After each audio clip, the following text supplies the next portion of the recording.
ministro da Indústria, Comércio Exterior e Serviços, Marcos Pereira, esteve em Taubaté para a primeira reunião ordinária do Consórcio de Desenvolvimento Integrado do Vale do Paraíba. Na ocasião, ele falou com a nossa equipe sobre perspectivas futuras aqui para a nossa região.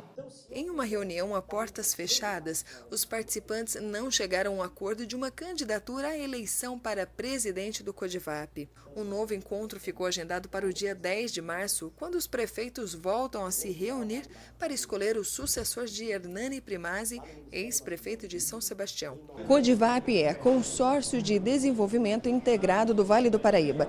Existe há 47 anos e abrange 44 cidades do Vale do Paraíba, Serra da Mantiqueira, Litoral Norte e Alto Tietê. As reuniões acontecem uma vez ao mês, realizadas em algumas cidades do Vale do Paraíba, nas quais os prefeitos estabelecem as metas que serão buscadas pelo consórcio. Alguns prefeitos que administram as suas cidades e têm alguma experiência bem compreendida e de sucesso, podem compartilhar essa experiência com outros prefeitos. E o prefeito não precisa ficar inventando a roda em cada política pública criativa que ele quer introduzir na sua cidade. Ele compartilha experiências, entende como aquela experiência pode se adaptar à sua cidade e passa a aplicá-la. De outro lado, é uma forma de pressionar o governo federal e o governo estadual, ambos os governos, a ouvirem as cidades da região, as cidades do Vale, região litorânea, Mantiqueira e Alto Tietê. É uma forma dos ministros atenderem os pleitos das cidades, dos secretários de Estado. Eu já participei de reunião e até com o governador. Uma das reuniões do CODIVAP foi feita lá no Palácio Bandeirantes, na presença do governador. Então, essa pressão, essa reunião de esforços entre os prefeitos para pressionar, para sermos ouvidos, o CODIVAP faz muito bem. No momento de crise é fundamental a gente juntar os investimentos. Todos os investimentos federais, estaduais e municipais devem convergir na mesma direção. Por conhecer os programas federais e estaduais para a gente poder adequar os nossos a esses programas é fundamental nesse momento. A polícia, ela faz a sua parte, mas ela por si só, ela não vai dar conta e nem tem condições do problema de segurança pública. Depois que nós fazemos a nossa parte, quando a gente esclarece um crime, quando a gente prende, é necessário que entre o Estado e aí principalmente o município com políticas sociais, porque aquele que foi preso, certamente ele vai sair, certo? Ele precisa ser reeducado, ele precisa encontrar um ambiente melhor quando sai, porque senão, certamente, ele vai voltar a delinquir. Certo? E os prefeitos, pelo que a gente tem conversado, esses novos prefeitos que estão aí, eles já estão bastante conscientes disso aí, certo? Em que pese a crise econômica, eles estão bastante interessados em desenvolver um trabalho integrado com a segurança pública, com a Polícia Civil, com a Polícia Militar. O encontro teve também a participação do ministro da Indústria, Comércio Exterior e Serviços, Marcos Pereira. Ele falou aos participantes da reunião sobre o desenvolvimento e o futuro do país. Nós estamos esperando que para o próximo semestre, são essas as expectativas do governo, mas também dos analistas econômicos, que a economia volte a crescer. Se a economia volta a crescer, se o setor produtivo volta a crescer, então volta a gerar empregos e, consequentemente, essa curva tende a voltar a cair, que é a curva do desemprego. Ele abordou também as perspectivas para a região dos municípios que compõem o CODIVAP. A minha recomendação é que os prefeitos procurem fazer ajustes, procurem desburocratizar, aliás, eu vou até mencionar isso na minha fala com eles, para facilitar o ambiente de negócio, para facilitar a vida do empreendedor, a vida do empresário, a vida do comerciante. E se houver essa facilitação e eles tiverem condições de desenvolver negócios de forma mais fácil, também haverá uma contribuição para o crescimento da economia e geração de empregos, que é o nosso maior desafio. Os reservatórios estão em condições melhores e, por isso, a Agência Nacional de Energia Elétrica informou que neste mês será mantida a bandeira tarifária verde, um desconto a mais na conta de luz do consumidor. Com as chuvas, o nível dos reservatórios de água está bom e a Agência Nacional de Energia Elétrica informou que, por conta disso, a bandeira tarifária vai continuar verde, ou seja, sem cobrança de taxa a mais para o consumidor. A ANEEL esclarece que a bandeira tarifária é uma forma diferente de apresentar um valor que já está na conta de energia, mas que geralmente passa desapercebido. O funcionamento é simples. As cores verde, amarela ou vermelha indicam se a energia custará mais ou menos em função das condições de geração de eletricidade. Quando chove menos, os reservatórios das hidrelétricas ficam mais vazios e é preciso acionar mais termoelétricas para garantir o suprimento de energia, o que torna o custo da geração de energia maior.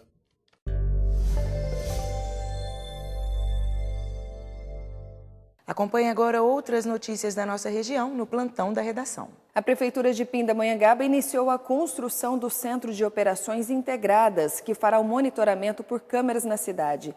De acordo com a Secretaria de Proteção e Bem-Estar ao Cidadão, o COI deve entrar em funcionamento em até 6 meses, tempo necessário para a construção do prédio.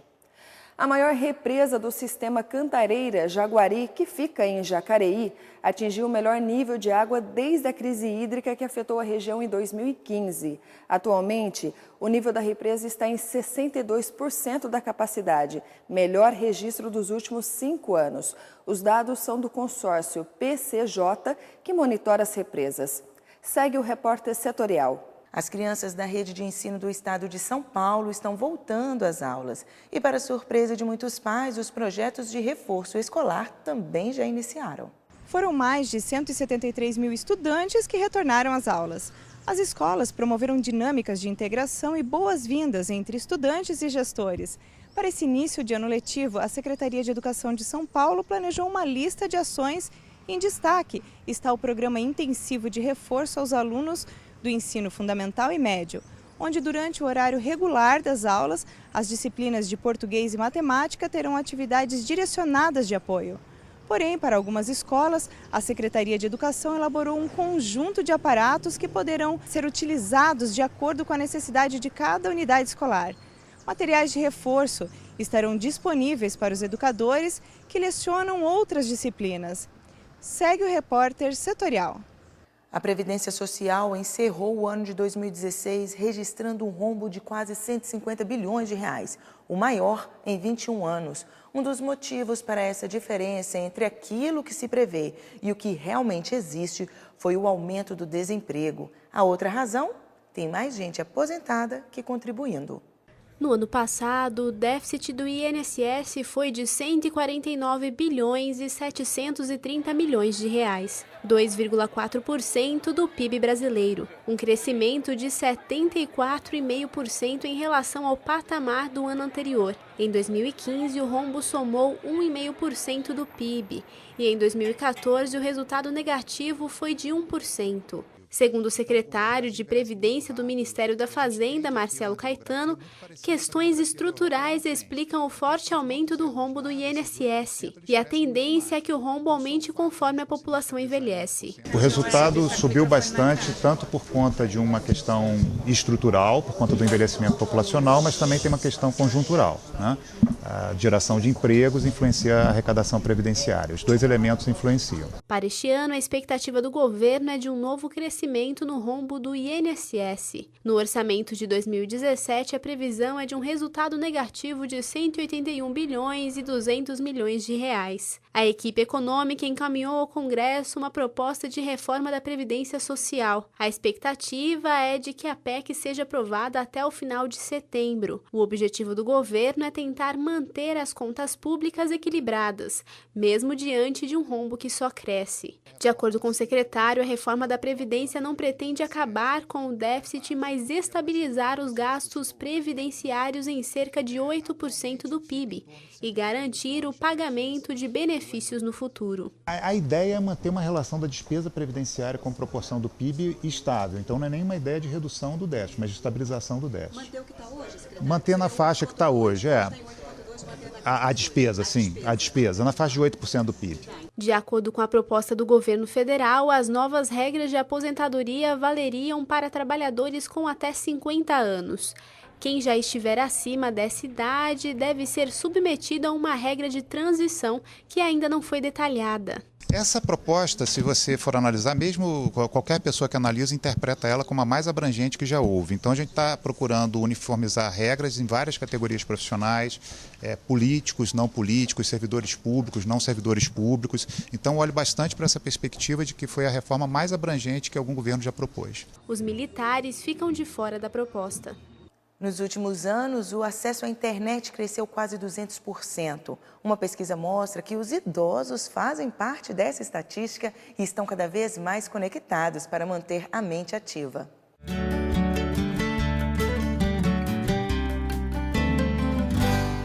Olá, meu nome é Brian e eu sou professor de inclusão digital e hoje eu vou estar falando um pouquinho sobre a importância da inclusão digital na terceira idade e seus benefícios também.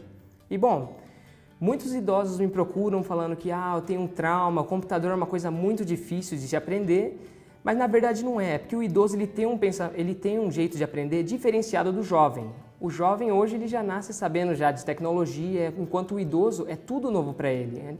Há 20 anos atrás ele não sabia de nada disso. Eles têm muitos traumas devido a tentativas frustradas, porque muitas vezes eles recorrem primeiro aos sobrinhos, aos netos, aos filhos, mas muitos deles, a vida é tão corrida que eles não têm paciência de explicar 1, 2, 3 vezes a mesma coisa para eles. Porque o idoso funciona num pensamento, ele funciona diferenciado. O idoso, ele necessita de explicações mais devagares, repetitivas, e isso estimula a memória. E bom, eu acredito que é muito importante o idoso estar se modernizando, ele está mudando o pensamento dele. Porque se o idoso ele não busca aprender mais, ele vai estacionar, ele se sente isolado do mundo, ele não vai entender o que está acontecendo, o que é um celular, como que funciona um celular, redes sociais. Essa é a maior dúvida deles. E muitas vezes eles querem ver álbuns, ver como a família está, e não existem mais álbuns de foto. Hoje em dia tudo é digital, estamos numa era digital. Então eles me procuram para falar como que eu posso entrar no Facebook, como que eu posso entrar numa outra rede social, eu não sei, eu quero aprender. Então aqui nós desenvolvemos neles esse trabalho e também os benefícios que a inclusão digital traz para eles é estímulo da memória, porque ele vai ter que fazer comandos repetitivos todos os dias e isso acaba que ele vai estimulando mais o querer o conhecimento, querer mais. Também temos a autoestima, o idoso ele se sente mais a par do que está acontecendo. O idoso vai saber, quando tiver uma conversa no, por exemplo, grupo de família. Antigamente ele fala, que grupo de família, o que é isso? Mas depois de ele aprender a mexer numa rede social, ele vai começar a entender mais a linguagem do jovem, mais a linguagem dos filhos.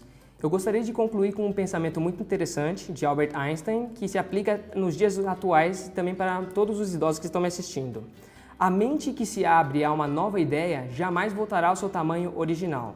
Um exemplo, se você arriscar a mexer com tecnologia, depois você vai ver que você vai ter um pensamento totalmente diferente do que é tecnologia. Não é um bicho de 7 cabeças, não é uma coisa difícil, é uma coisa que exige só o querer. Você precisa querer para conseguir buscar. Então, obrigado a todos que estão assistindo e até a próxima.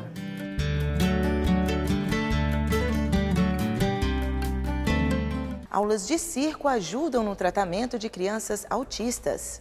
É o que você vai ver no próximo bloco.